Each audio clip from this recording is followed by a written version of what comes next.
Então, a gente está desconstruindo as interferências todas possíveis, óbvias, que a gente costuma levar para quando a gente faz um encontro com o outro, né?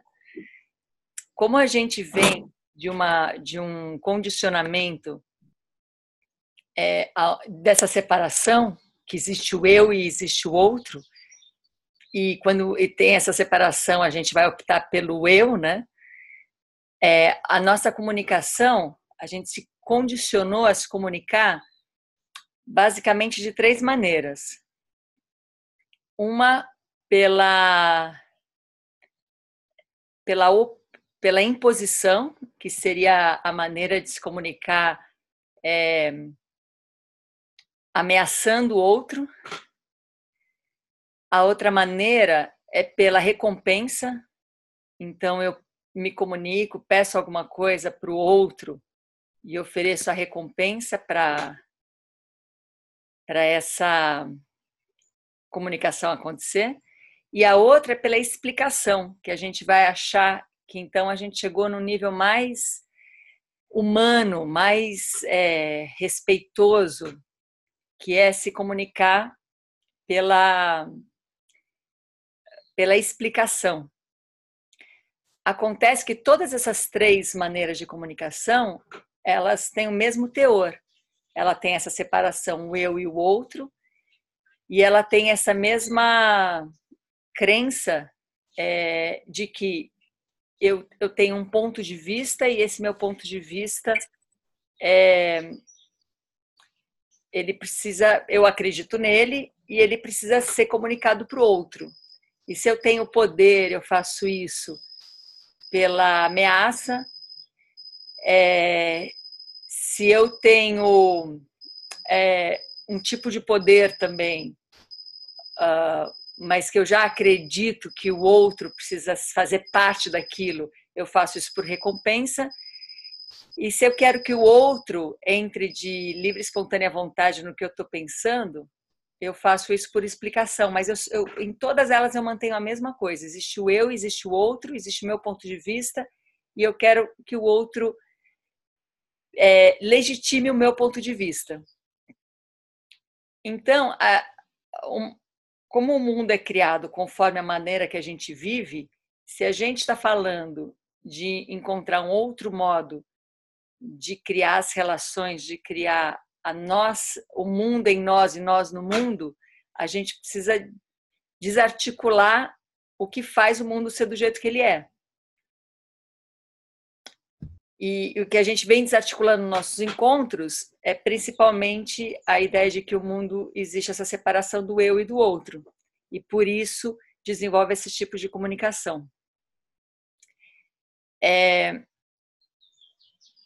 Então, se eu não vou mais me comunicar com o outro, com a separação, mas mesmo assim essa mera aparência funciona bem dessa maneira, onde eu falo e o outro escuta, mas quando eu já não tenho mais a certeza ou não estou investindo todas as minhas forças nessa separação, quando eu me abro para a possibilidade de não existir essa separação, a minha fala ela se constrói com o ouvido do outro.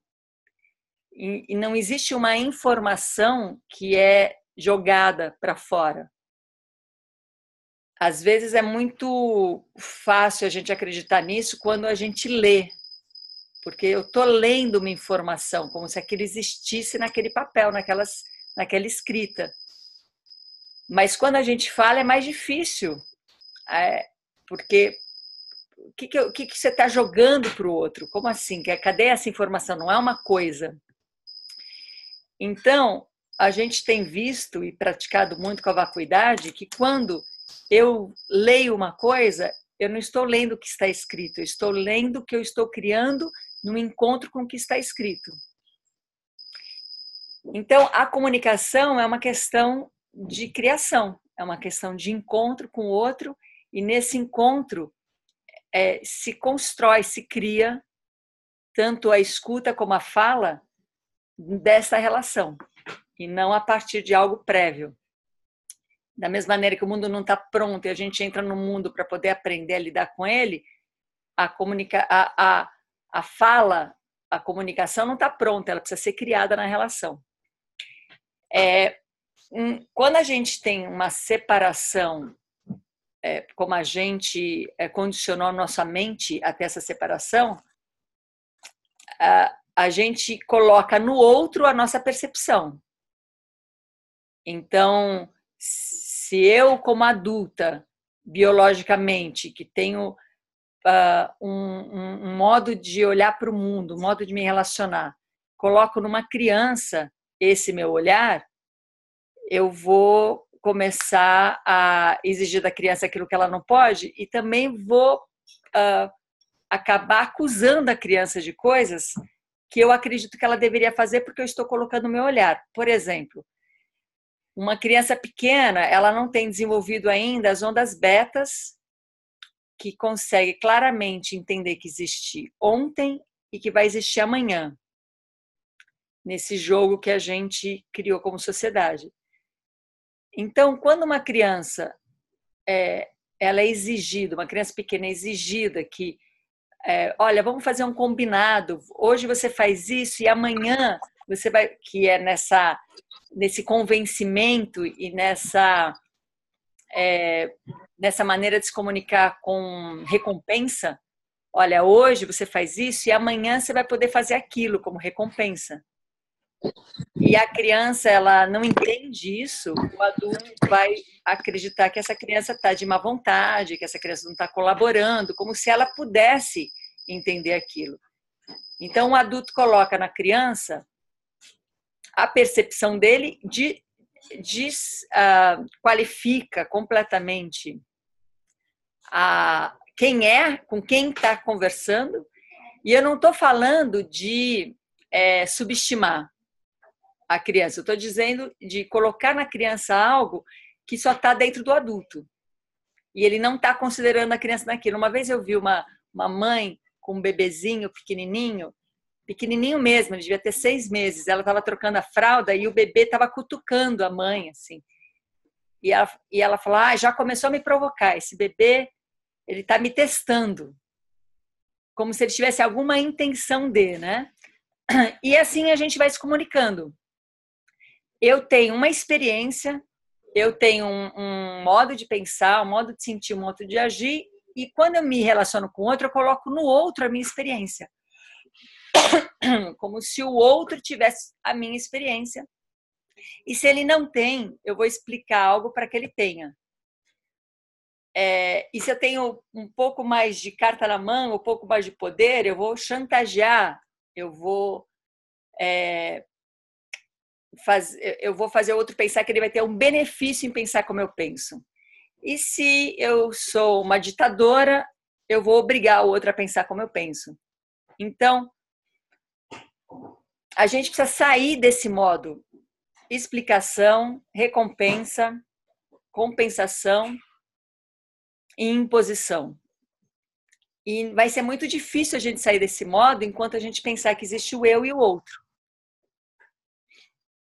Paradoxalmente, quando eu quero criar uma comunicação, quando eu quero me relacionar com o outro, nessa mera aparência, eu preciso saber que para o outro me ouvir, eu preciso considerar o ouvido dele. Aquilo que a Cuca trouxe ontem no encontro, que Buda, ele vai falar de uma maneira diferente dependendo do interlocutor. Porque o que ele não tem algo para convencer o outro de. Ele tem uma criação e uma construção junto com o outro para poder caminhar juntos em alguma direção. Então, a gente vai usar como exemplo, que eu prometi aqui, alguém colocou, a Norma colocou um texto de uma psicanalista para falar sobre o José de Abreu se colocando como presidente da República, e isso causando no presidente atual uma reação, porque ele mordeu a isca, né? E aí essa psicanalista, ela desenvolve a importância que tem o outro, de repente, ter uma distância, olhar para fora para poder se perceber. E aí ela dá esse exemplo de que se alguém chega dizendo que tem um chip na cabeça, não adianta eu fazer uma ressonância desse chip, porque ele não vai aparecer, e virar para a pessoa e falar, olha, você não tem um chip na cabeça. Essa pessoa vai continuar achando que tem mesmo sem as provas, então ela conduz uma maneira em grupo para a pessoa perceber e de repente desconfiar que ela poderia não ter esse chip na cabeça. E isso gerou uma reação, porque dentro do nosso convívio, existem pessoas que têm essa experiência, que têm uma experiência de chip de alienígena, e aí a gente vai dizer assim, bom, se eu não tenho essa experiência, ela não faz sentido para mim. Ou, se o outro tem essa experiência, não é porque ele tem que ele vai me convencer dessa experiência. E ali a gente começa a encontrar esse campo tão condicionado em nós, que é da incomunicabilidade. Porque se a gente continuar usando essa maneira de comunicação, onde o outro vai te explicar para te convencer, ou o outro vai te chantagear para te convencer, ou o outro vai te ameaçar para te convencer, a gente vai continuar sempre construindo e mantendo esse tipo de sociedade. Então, qual seria uma outra maneira, um outro modo para sair desse lugar? É realmente considerar o outro. E esse é um paradoxo, porque a gente está dizendo que é desconstruir a ideia de que existe o outro e eu, ou sabendo que essa ideia é uma mera aparência, e paradoxalmente, para isso acontecer, eu preciso olhar o outro. É um grande paradoxo. Porque quando eu olho o outro, eu me comunico, eu crio a minha comunicação junto com o outro. E esta criação faz com que já não exista mais o eu e o outro. Então é um paradoxo, mas não é contraditório. Quando eu considero o outro, eu crio uma comunicação em relação ao outro. E não é subestimar, não é, mas é fazer com que o outro esteja ali comigo. É criar junto com o outro, é usar a perspectiva do outro. E quando isso acontece, não existe mais o eu e o outro. Agora existe uma criação, onde já não tem mais essa separação. Me fiz entender nesse paradoxo? A mente paradoxal tem que estar acordada para acompanhar, né, esse processo. Então, quando nós somos condicionados a entrar em relação com certezas, com respostas, a gente tem uma dificuldade de criar um campo. A gente tem uma dificuldade de criar um campo onde a gente vai se questionar, vai se perguntar. Eu acho que essa é uma grande quebra, porque como a gente, na nossa escolaridade formal, a gente aprendeu a responder a resposta certa, então isso quer dizer o quê? Existe uma resposta certa, a gente tem uma grande dificuldade de seguir perguntando. É quase como ofensivo seguir perguntando, né? Por exemplo, a pergunta seguinte, voltando ali no nosso grupo, então a outra pessoa traz, eu tive uma experiência de me tirarem o chip da cabeça. Eu estou dando esse exemplo só porque eu prometi entrar nisso, mas pode ser qualquer outra coisa, né? A próxima pergunta seria, e você viu o chip? Mas isso já seria ofensivo, né? Está dizendo que eu estou duvidando. Ninguém está duvidando de nada. A gente está querendo realmente desenvolver uma experiência onde ninguém fique no lugar de convencido e nem de convencimento. Então, Peraí, só um minutinho.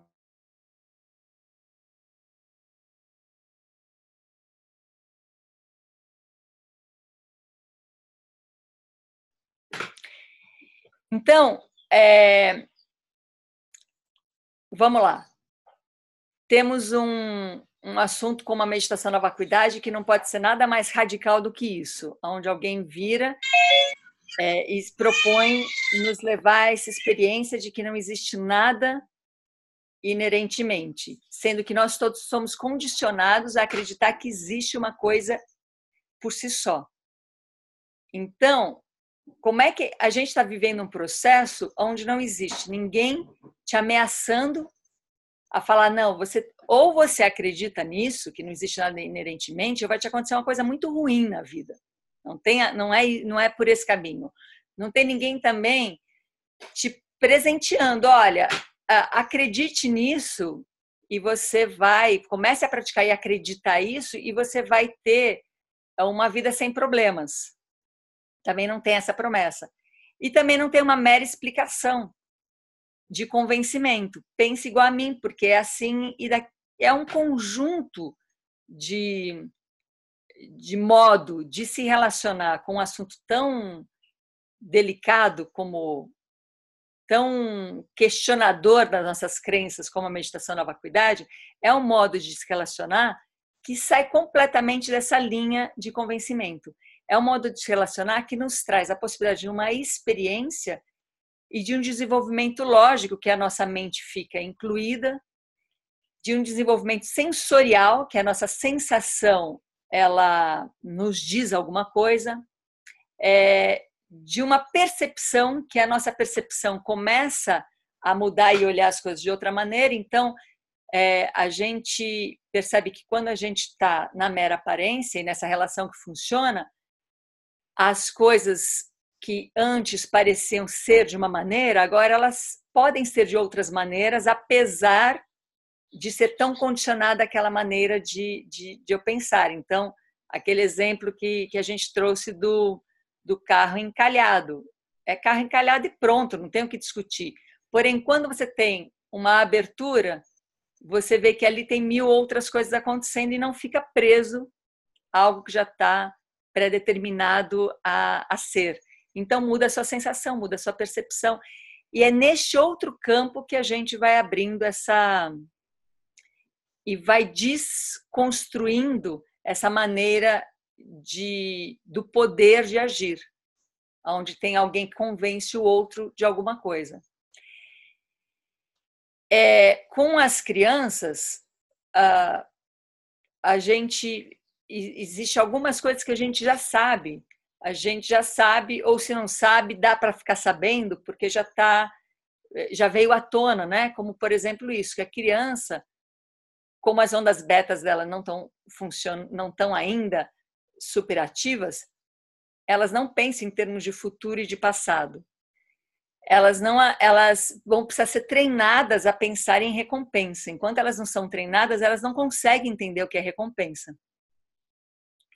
E a gente vai treinando. E nesse treinamento a gente condiciona as ondas betas dela à recompensa. Então ela começa a desenvolver uma onda beta que tem uma percepção de tempo e espaço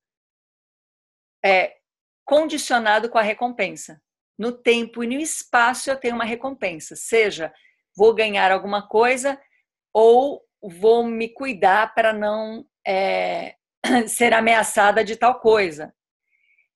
Então todos nós crescemos com essa recompensa, com essa lógica colada ao nosso beta, então a gente tem medo do futuro, tem medo de morrer, tem medo do desemprego, fica feliz quando tem carteira assinada. A gente está o tempo todo acreditando que assim que o futuro acontece, ele vai me trazer ou uma recompensa ou uma ameaça.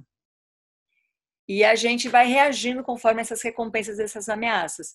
Então, a gente vem sendo condicionado por nós mesmos. Quando eu digo por nós mesmos, é com a nossa participação, porque de alguma maneira a gente compra o jogo, e isso não é culpa de ninguém, mas é só para não tirar, não acreditar que a gente está recebendo uma lavagem cerebral, simplesmente, a gente está entrando num jogo. E esse jogo está sendo desarticulado pelos processos vários de muita gente no mundo inteiro. E aqui a gente vem desarticulando esse jogo também.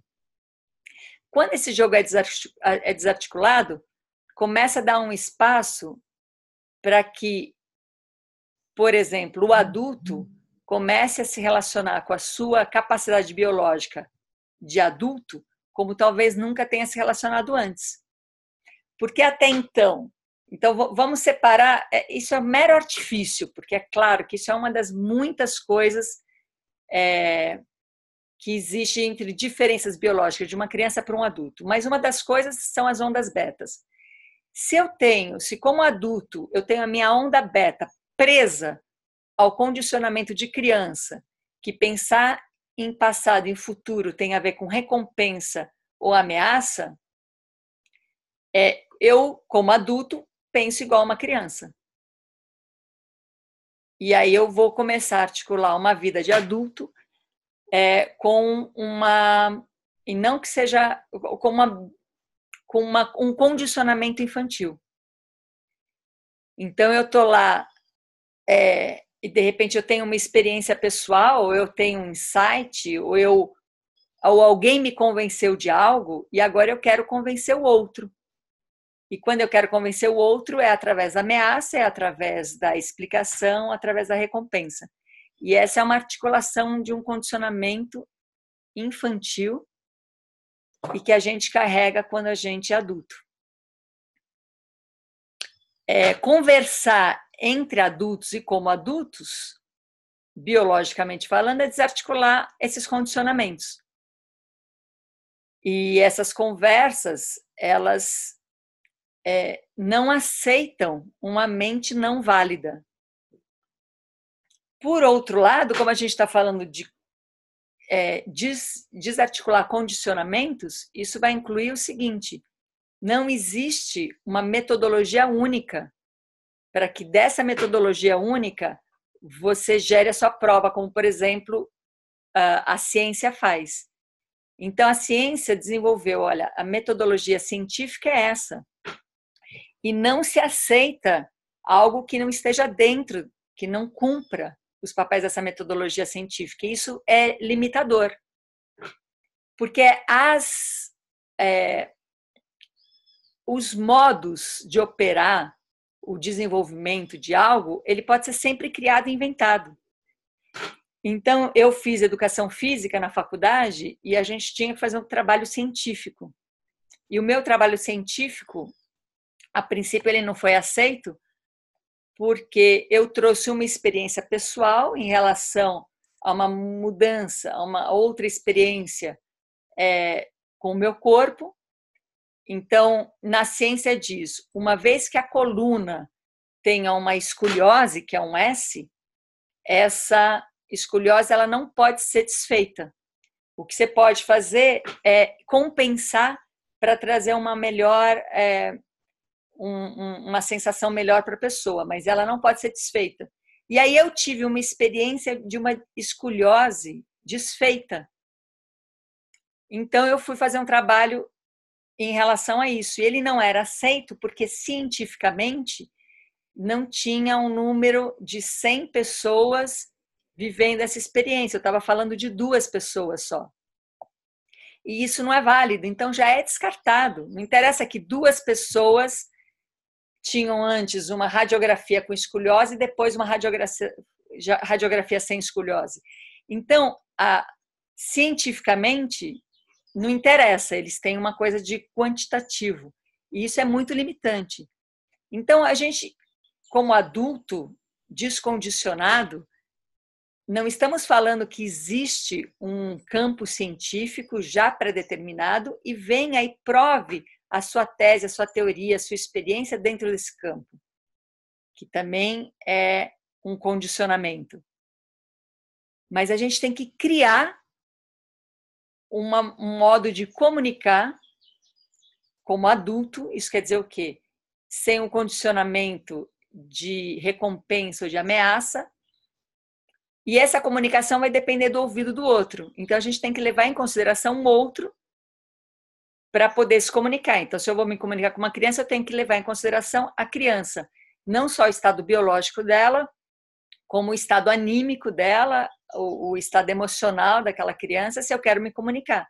Senão, não me comunico. Senão, eu ameaço ou recompenso ou fico no convencimento.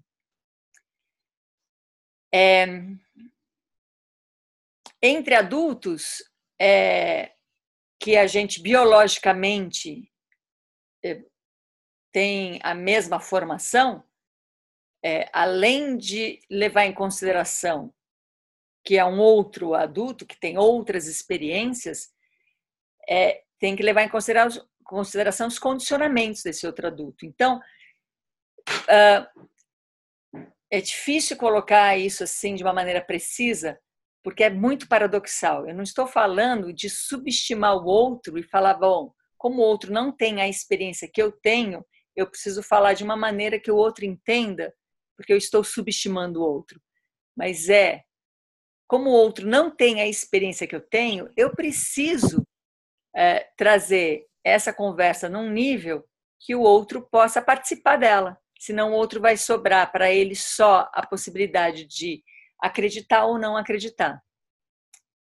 De separação ou de obediência, né? Como está chegando tudo isso aí? Estamos caminhando juntos? Ou nos perdemos um do outro? Qual é a sensação de escutar isso assim? Antes de continuar, alguém pode compartilhar qual é a sensação ao escutar isso?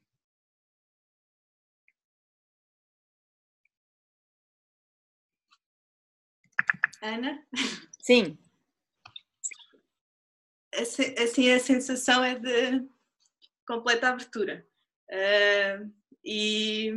Ou que está assim, mas completa abertura mesmo, ao que está a ser dito. E entretanto veio-me aqui uma coisa relativamente à ideia do facto e do valor, que nós fazemos sempre assim uma diferença entre o que é um facto e o que é o valor da coisa, e a maior parte das vezes elas estão completamente ligadas. E o que a Ana estava a dizer, não é? Relativamente a tudo isto só me veio assim, é também este olhar mais amplo, não é? É mesmo mais amplo para conseguir ver que elas não estão assim tão ligadas, não é? Vamos ver se eu consigo dizer isto de uma maneira que não seja assim tão... Porque eu também só estou ainda a intuir, portanto ainda não está assim muito claro. É esta sensação de que nós ligamos, nós dizemos que há aqui um facto e há aqui o valor, e nós por norma dizemos que eles estão separados um do outro, mas eles estão ligados um ao outro. Então, relativamente a esta conversa que nós estamos a ter, também que, pronto, ao chip e por aí fora, que é esta coisa que há um facto e aquilo parece não ter nenhum valor associado, mas tem um conjunto de valores associados, tem um conjunto de interpretações associadas, tem um conjunto de noções do que é que está certo e errado, do que é que pode ser, do que é que não pode ser, do que é, enfim, todo um conjunto de coisas associadas. E nós achamos que ao definir um facto, não é dizer, isto é um facto, então isto é visível e é objetivo, e a partir daí nós conseguimos estar a relacionar-nos com esse assunto. Só que nós não estamos a relacionar com o assunto, porque o assunto não é o facto, o assunto é o valor que está associado ao facto. E então nós nunca nos estamos a relacionar com o assunto em si, estamos a relacionar com o valor que o assunto está a trazer para nós, e não com o facto em si. Só que nós criamos aqui uma espécie de uma confusão entre uma coisa e a outra, e eu não sei porque é que a criamos, eu não faço a mínima ideia. Agora a ouvir a Ana estava tipo a pensar, uau, essa questão das ondas beta, meu Deus, isso é maravilhoso, eu nunca tinha ouvido falar disso, achei maravilhoso, porque faz todo o sentido essa ideia, quer dizer, para mim é assim tipo maravilhoso, de estarmos com essa ideia do tempo, não é? Dessa diferença do tempo entre aquilo que vai acontecer e a recompensa que eu vou ter naquilo que vai acontecer, essa divisão de tempo tão que é condicionada, e é impressionante, eu não sabia, fiquei maravilhada. Pronto, isto era tudo o que está a chegar, portanto eu... obrigada, é isso, obrigada.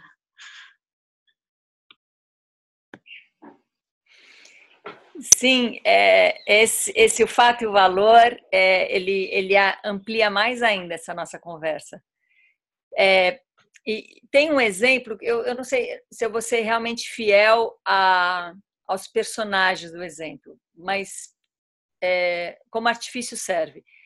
Eu sei que o Capra, o Frijo Capra, o cientista, o físico quântico, ele é muito próximo de alguém que aí eu já não tenho certeza se era o Chopra, mas digamos que seja, ou se era um outro indiano, mas só como exemplo. Então, Capra e Chopra muito amigos, muito íntimos, um respeitando muito o caminho e o processo do outro. Porém, Capra ia por uma direção que não dava para ir para a mesma direção do Chopra, porque Capra vai para uma maneira de pensar, uma maneira de ver o mundo, de sentir o mundo, que não cabia a maneira que Chopra trazia. Mas ele sempre muito interessado, porque a maneira que o Chopra trazia contemplava todas as necessidades de comunicação para o Capra. Fazia sentido. Estava certo que ele trazia, se sustentava. Mas ao invés de Capra ir no caminho do Chopra, porque Chopra trazia alguma coisa que sustentava, aquilo inspirava ele, então, a ampliar e a fortalecer o caminho que Capra queria ir, que era outro, mas tinha que ter a mesma qualidade, a mesma altura, a mesma sustentação que ele via no Chopra. E aí ele construía e se fortalecia no seu caminho, que era um outro caminho, inspirado no caminho do Chopra, porém, um caminho diferente. E vice-versa.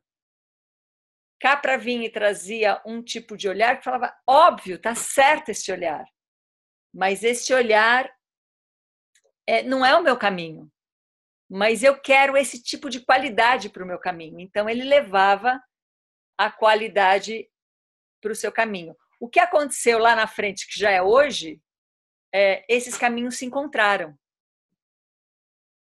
com a riqueza de uma perspectiva muito mais ampla, de pessoas com perspectivas diferentes, se respeitando, porque o que o outro dizia contemplava a escuta, mas mesmo contemplando, ele sentia que não era o caminho. E os dois chegam ali, juntos, um pelo misticismo e outro pela ciência. E aí desconstrói. A ciência não basta, o misticismo não basta, e entra e se cria alguma outra coisa. Então, não é uma questão de a comunicação, não é uma questão de jogar alguma coisa para o outro e ter um discurso tão bom a ponto de convencer o outro. Não é uma questão, como a gente está bem condicionado, a dizer qual é o custo e benefício. Toda vez que a gente pensar em custo-benefício, a gente pode lembrar que esse foi o condicionamento que a gente colou nas ondas betas. Onda beta, para a gente hoje, quer dizer custo-benefício. E, na verdade, ondas betas é uma amplitude de percepção que as ondas alfas têm outras, ondas betas têm outras, as deltas têm outra. Então, é uma amplitude de percepção. E, ao invés de atuar na amplitude, a gente reduz ao condicionamento. Então, não é uma questão de eu concordar com o outro, mas é uma questão do outro, ao conversar comigo, seja por um livro, seja uma conversa pessoal, seja por um filme, eu me senti contemplada. E não subestimada, porque me sentir contemplada vale a pena, como a gente colocou em filmes difíceis, né? Como A Grande Testemunha. alguns não vão se sentir contemplados, falam, não vale a pena eu seguir um filme desse que não me dá nenhum tipo de estrutura, porque eu já tenho alguma coisa aqui que já me traz uma repulsa. Então, o filme não vai comunicar, não adianta vir por convencimento, e para outras pessoas pode ser, não, como eu não tenho certas marcas, o filme ele tem força para sustentar você assistir, apesar dele não contemplar todos os seus condicionamentos. Então, ele começa a te criar espaço de descondicionar. Você assiste uma obra de arte que te descondiciona. Ou, como é que ela te descondiciona? Revelando o seu condicionamento, que você gosta de assistir alguma coisa, um enredo que tem toda a explicação, que tem começo, meio e fim, que você entende o porquê as coisas estão acontecendo. Não é fácil alguém atingir um nível de criar algum tipo de descondicionamento e não ir perdendo as pessoas no meio do caminho. Por isso que a gente vai tendo etapas, né? Uma, reconhecer qual é o condicionamento do outro. Entre adultos, é assim que a gente conversa. Se eu quero conversar com essa pessoa sobre política, qual é o condicionamento que essa pessoa já tem sobre política? Se eu quero conversar sobre extraterrestre, qual é o condicionamento que ela tem? Senão uma conversa não flui. Mas o que a gente tem trabalhado e investido nesses nossos processos através da meditação na vacuidade é criar campo de descondicionamento. Então, ao invés da gente conversar com o outro, tentando contemplar o condicionamento, a gente conversa com o outro criando um descondicionamento e um campo de abertura. E é aí que o outro não se separa mais de você e você não está mais separado do outro. Mas, para isso, eu primeiro passo pela aparência de que o outro tem a sua experiência diferente da que você tem. Um grande paradoxo. Então, neste campo, não é um campo que tudo vale. Vale tudo. Se nada existe, vale tudo. Se nós somos um grupo de pessoas que estamos investindo no campo da vacuidade, então quer dizer que a gente está aberto a tudo. Podemos falar sobre todos os assuntos de uma maneira como se ali é um lugar aberto onde tudo vale. Não, não vale tudo. A coisa precisa se sustentar para ela valer. A coisa ela precisa se desenvolver, igual essa história entre o Capra e o Chopra. Não vale tudo. Capra não é místico, então não me venha com misticismo, Chopra, me venha com algo que me contemple. E Chopra vai lá e contempla. O Capra vem com um pensamento científico e o Chopra fala, não me interessa esse seu pensamento científico, é muito limitado, me traga algo que me contemple. E Capra vai e traz algo que contemple. E os dois vão se potencializando. E os dois vão se descondicionando.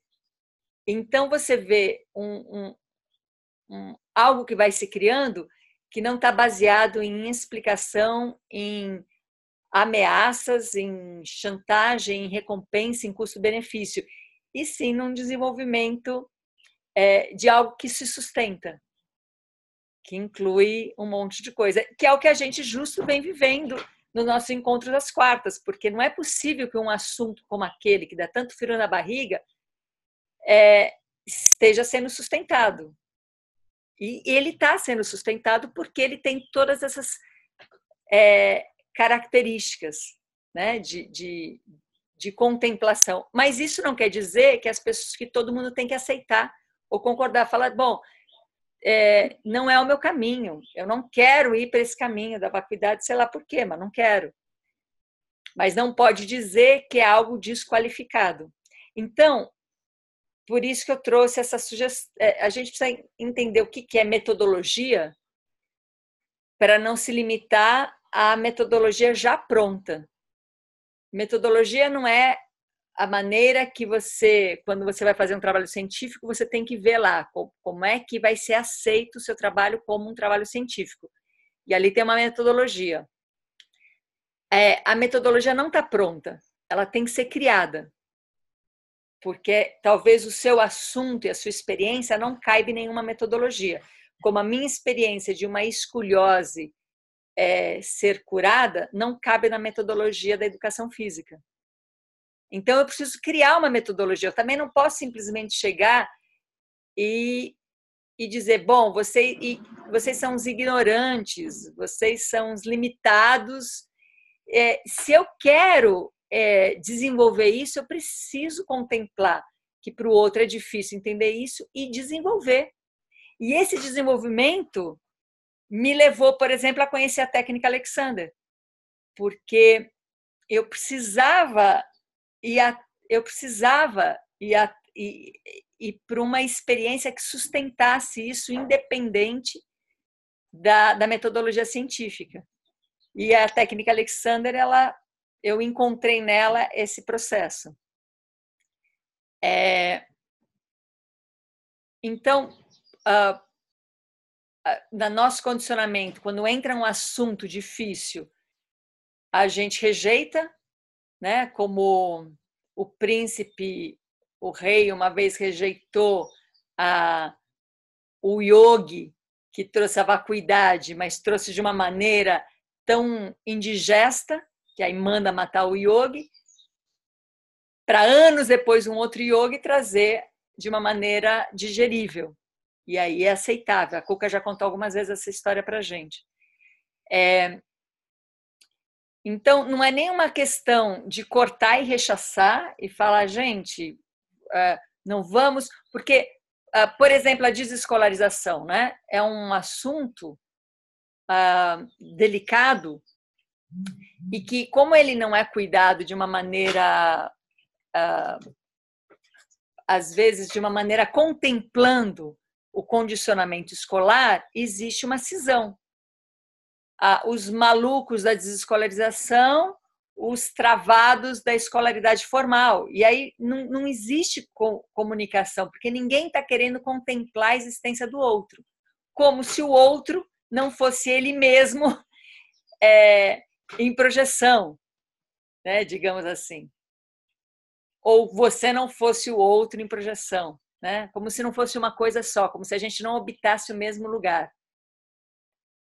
Então, a gente vai tendo essas cisões e esses grupos onde, às vezes, um vegetariano tem vontade de matar um onívoro, ou às vezes onde as religiões fazem isso, né? Onde acaba tendo guerra por uma ideia e por um ideal. Tudo isso porque a gente entrou numa separação e nessa separação a gente não contempla o outro no nosso desenvolvimento e na nossa experiência. Sabendo que quando eu contemplo o outro, eu me uni a ele. Já não existe o eu e o outro. Então, esse é o paradoxo para se criar uma metodologia, que cada assunto vai precisar criar sua metodologia, porque os assuntos, a metodologia ela não vai contemplar todos os assuntos, né? Para criar uma metodologia de comunicação, uma metodologia de relação. E comunicação e relação é criação. Se não for isso, vai dar mal entendido. Não tem outra possibilidade de comunicar que não seja através do mal entendido, ou que não tenha como efeito mal entendido, se eu não contemplar o outro. Então, comunicação é um estado de criação, né? Dito tudo isso, como chega aí? Como vocês se sentem? E qual é a comunicação que alguém gostaria de desenvolver aqui?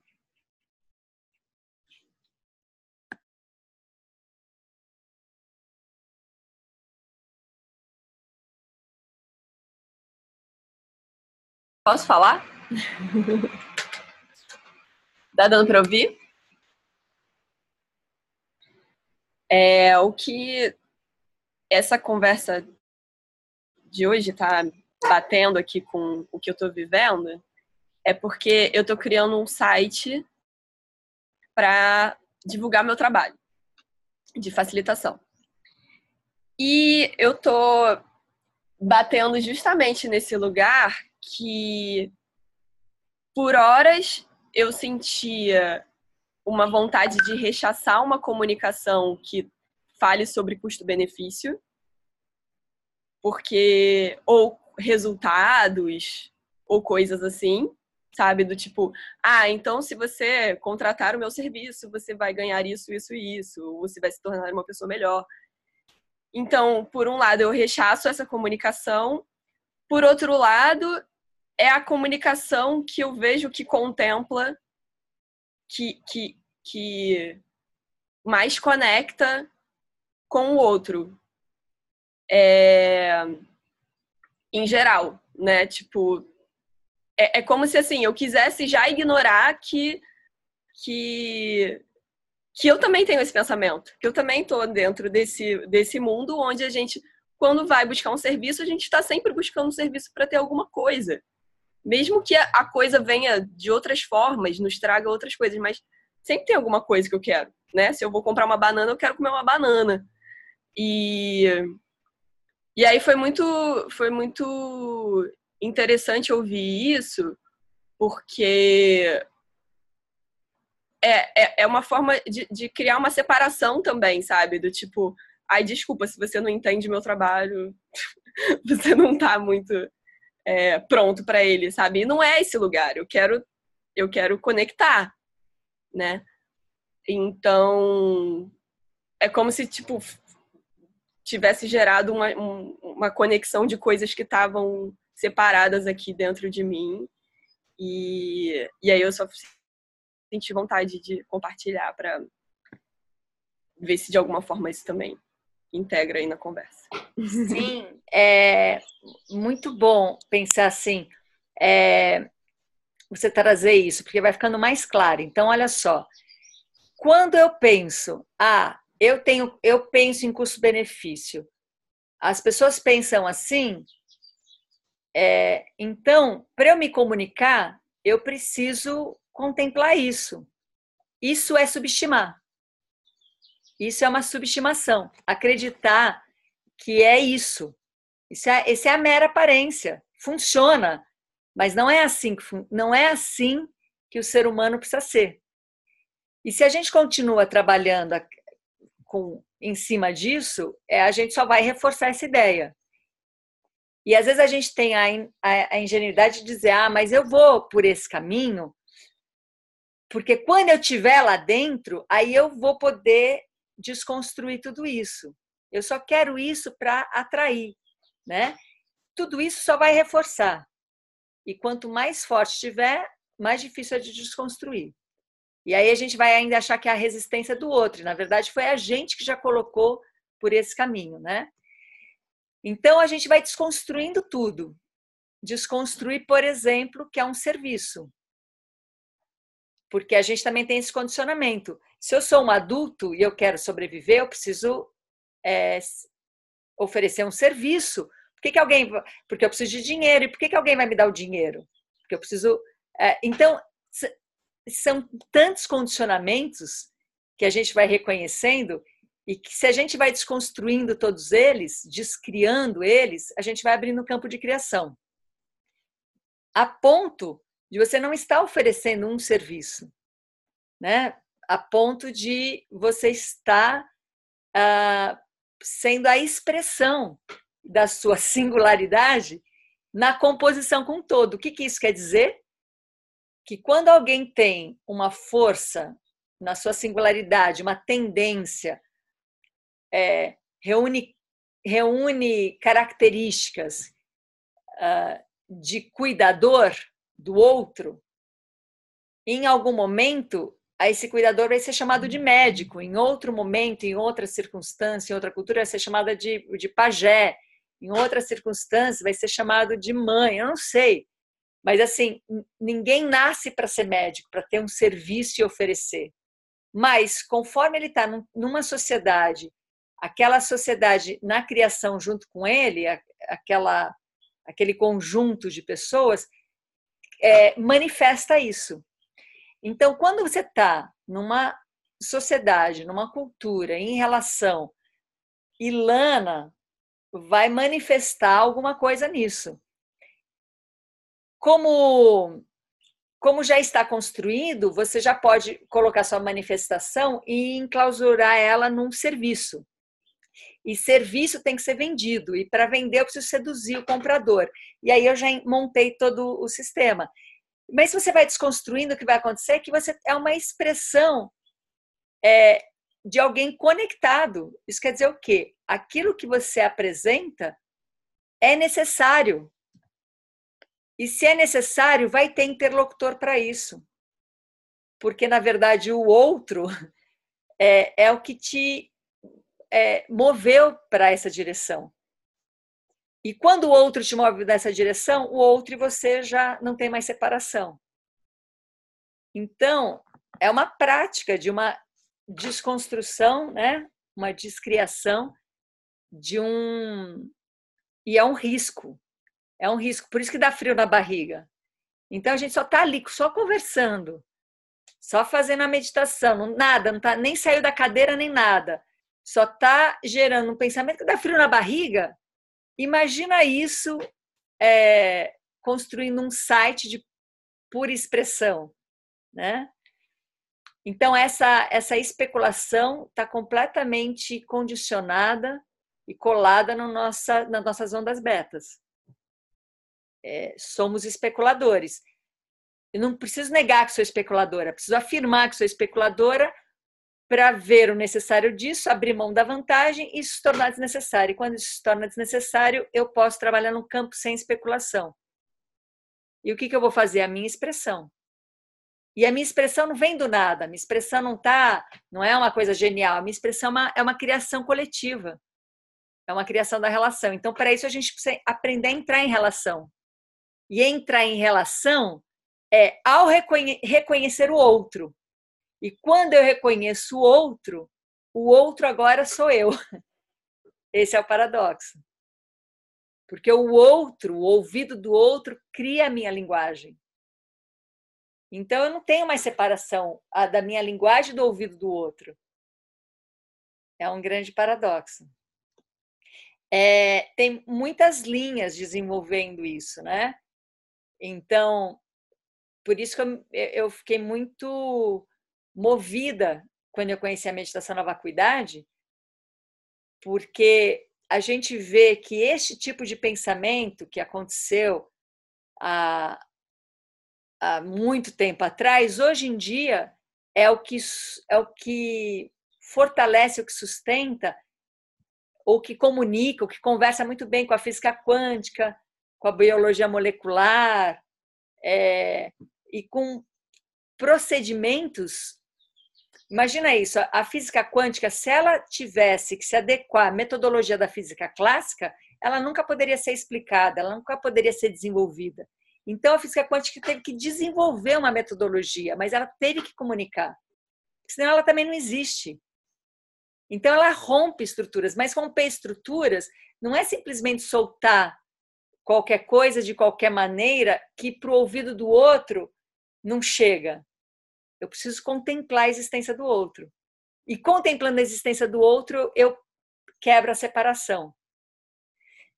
Então, eu adoro a música do Tom Zé, que eu estou te explicando para te confundir, porque o paradoxo é isso, né? O paradoxo é uma explicação que confunde, mas confunde a mente dualista. E essa confusão gera perguntas, e as perguntas vão abrindo campo para uma mente paradoxal. Mas a gente está tão habituado a querer respostas que a gente não se atreve a elaborar perguntas. É como se fosse uma ofensa perguntar. Está me questionando? Não, não estou te questionando. Eu estou querendo participar disso que você está trazendo, né? Então, Ilana,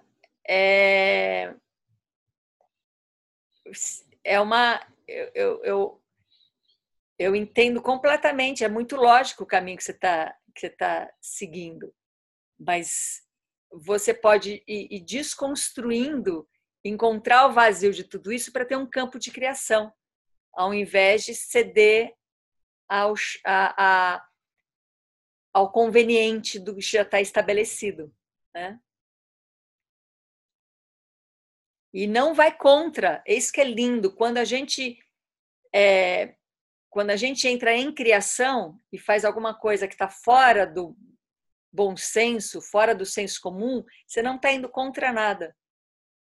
Você está desconstruindo coisas, mas você não está em combate com a coisa, você não está indo contra. É muito lindo isso, né? Então, a vacuidade não está indo contra a mera aparência. Está entrando em composição com isso. Sem condicionamento.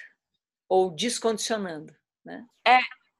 Diga. Eu senti que eu tava querendo ir contra esse pensamento. E aí não tava conseguindo ir para lugar nenhum, assim. Patinando. Exatamente. E aí tem aquele ditado, né? Se não dá para ir contra, junte-se a ele, né? E então parece que só tem essas perspectivas. A coisa está certa ou está errada. A coisa existe ou não existe. É bom ou é ruim. E só parece que só existe um mundo dual. Não existe outra possibilidade.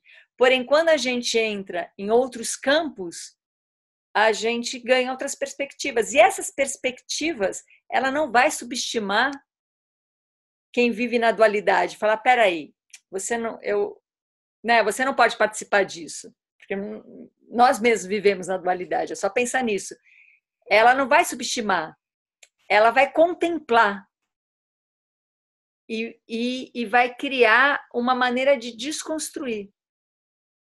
Então, ao invés de dizer que o outro está errado, eu vou abrindo espaço e vou abrindo campo para uma experiência, mas a pessoa tem que viver uma experiência. Se ela não vive uma experiência, seja uma experiência sensorial, perceptiva, mental, se ela não vive uma experiência, ela está se colocando no lugar de submissa. Existe uma autoridade, existe alguém que diz que isso é o certo, isso é errado, eu tenho que acreditar, que diz que isso acontece e eu preciso só acreditar ou não acreditar. Esse é o meu livre-arbítrio, acreditar ou não. É muito pobre isso, né? Por isso, esse canal de comunicação. Agora, vai se comunicar, vai ter mal entendido. Porque a gente se comunica acreditando que comunicar é jogar uma informação para o outro. Isso não é comunicar. Não existe uma informação pronta que eu jogo para o outro. Comunicar é eu criar uma linguagem, e para eu criar uma linguagem, o interlocutor é tão importante quanto o locutor. Porque, no fundo, não tem essa separação. É um paradoxo, né? Que a gente precisa praticar para que isso nos encante, né? Para que isso gere uma experiência e não uma teoria, né? Diga, Cuca.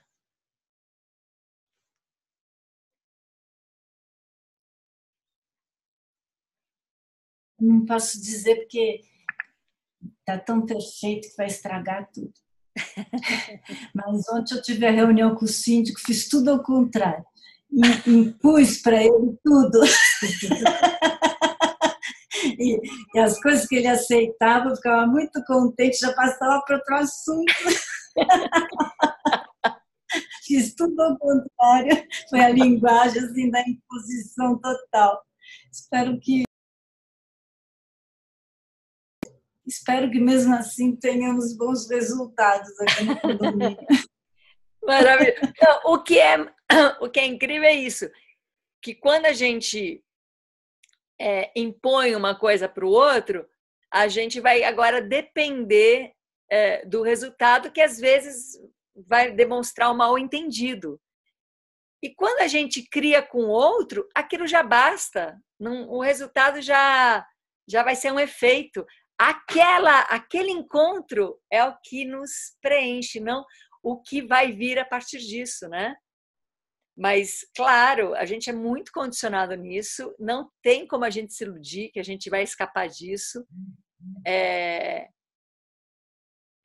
A gente precisa só criar cada vez mais o exercício de nos observar enquanto a gente observa o outro. E esse ato de nos observar, que é o ato, né, do conhecimento, vai nos dar um pouco mais de estrutura para que no dia a dia a gente consiga fazer essas mudanças. Mas estamos longe da ilusão de que a gente está livre só porque a gente sabe sobre vacuidade, só porque a gente sabe sobre comunicação, que a gente não vá acreditar que a outra coisa existe por si só, ou que a comunicação é eu entregar uma informação, né? Por isso a prática. Mas essa prática, sem toda essa contenção que a gente vem sustentando, ela também fica uma prática cansativa. As pessoas falam, não aguento mais, porque parece que não tem aonde se segurar. Então, a gente vai equilibrando entre uma contenção e a ação sobre, né? Então, tá bom. Vamos seguindo. E terça que vem a gente se encontra ou a gente segue aí pelo WhatsApp. Tudo bem? Ana. Sim. Ana, obrigada por essa comunicação. Nossa, tá só ressoando aqui, viu? Então, tem uma coisa, eu tenho muito... A minha sensação sempre é de que, nossa, não vai dar certo, porque quando eu tenho alguma questão, né, que falo, bom, vamos criar essa questão junto ali com o grupo, e tem gente que fala assim, é uma hipocrisia, porque só você fala o tempo todo e você vem dizer que está criando junto. Mas é uma limitação achar que a criação está nesse lugar, né? Mas assim, eu não tenho ideia de como eu vou comunicar, porque não tem uma informação para ser passada. Mas aí a gente se une aqui. Aí alguma coisa que para mim me impressiona muito, que apesar de ser via internet, né, via assim, não estamos juntos, né? Como é que isso pode criar um campo de criação? Então, uma comunicação que acontece por criação, né? Mas dá frio na barriga. Coloco aqui, a Roberta pediu para colocar ela, sim, vou colocar, querida. Mas tá bom, grata pela criação juntos. E nos vemos. Um beijo.